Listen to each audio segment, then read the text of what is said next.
Right, hi. Um, okay, just a bit of jumble of stuff really that things that have been going on in my mind that I wanted to get down. But it seems like no point trying to make loads of separate videos for each subject, so I'm just going to like put them all together in a video, as per usual, I suppose. Okay, so right, EEG machines. You can get an EEG machine. I don't know how much they cost. I'm guessing about $1,000 or something you can get, or maybe cheaper. Um, right, you plug it into your, put these pads on your scalp and that, and it measures your brain activity. So when you meditate, there are these like Zen monks and that and it generally takes them about 20 years of practice of meditation until they get to the point where they can go into deep meditation like regularly. But with an EEG machine, you can learn to do that in a week, saving yourself like 20 years of work and practice. So that's something to bear in mind. You can, if you're not getting good results with your meditation, bear in mind that you can learn to do it in a week. So I mean, I believe you don't even need an EEG machine. You just have to know that if you're not getting good results, you're not doing it right, and just do it differently until you get good results. If just as a matter of discipline and trial and error, you should be able to do it in about 2 weeks. I reckon even in about a day. You really work at it. Okay, right. Going on in the 90s, I noticed that there was this dance music coming out. I mean, it was called dance music, like this house music and stuff. I'm going to put a link to this track, and the name of the track, the band, the group, the people that made it, and it's called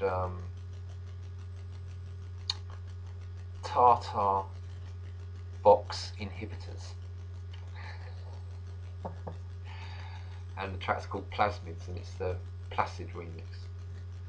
Anyway, I just noted how some of these tracks have like a really profound effect on your consciousness and chakras and stuff. So I've found that some of these things are, some types of music, especially I've noticed from the 90s, it's dance music from the 90s, certain house music, can just really open up like doors of perception in your mind and consciousness. So I was going to put a link into that just so you can check it out, see what you think. I find these sort of things useful. Okay, what else? Right, there was another video I was watching recently about the Nazis and flying saucers and stuff, and it's all kind of speculative. I don't know how much of it's true and that, but it could well be true, a lot of it. I think it's worth trying to keep an open mind, especially with all this stuff. Keep an open mind about these things. One of the things I was thinking about was the deals that these various governments have made with like alien races or whoever these other people are, inner Earth races or whatever. Like the Americans got the nuclear bomb, but the Nazis maybe wanted something else. They wanted energy, just like energy, so that they could free energy, and then they got apparently given this option to go and live in the inside of the world.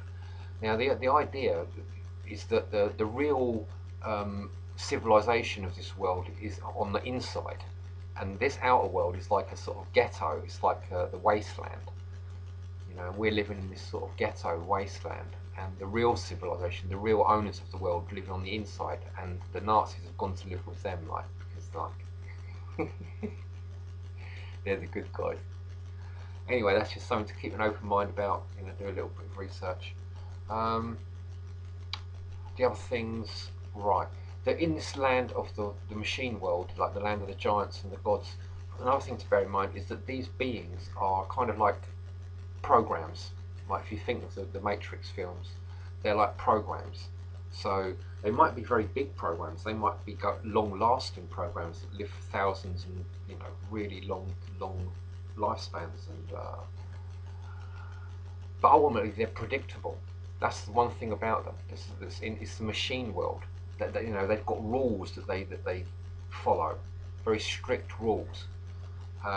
That's one of the things that we've got that they haven't. That's what Neo's thing in the Matrix was, that he didn't have to abide by the rules. He could make up his own rules.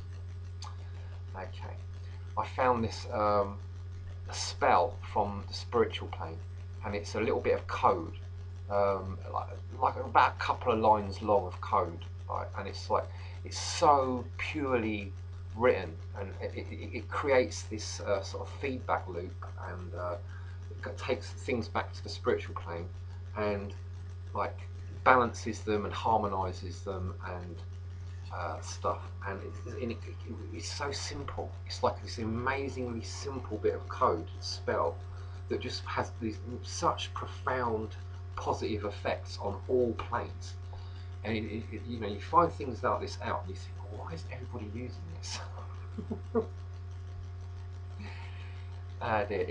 There's some of this stuff that you can get hold of is like so amazingly simple, and just so incredibly profoundly brilliant in how it works.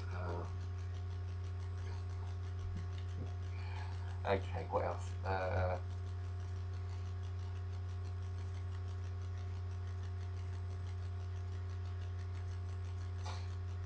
think that's probably enough, isn't it? Okay, I'm sure there was other stuff, but I've just drawn a blank for the moment. So I'll just, yeah, there's some stuff to be thinking about. I'm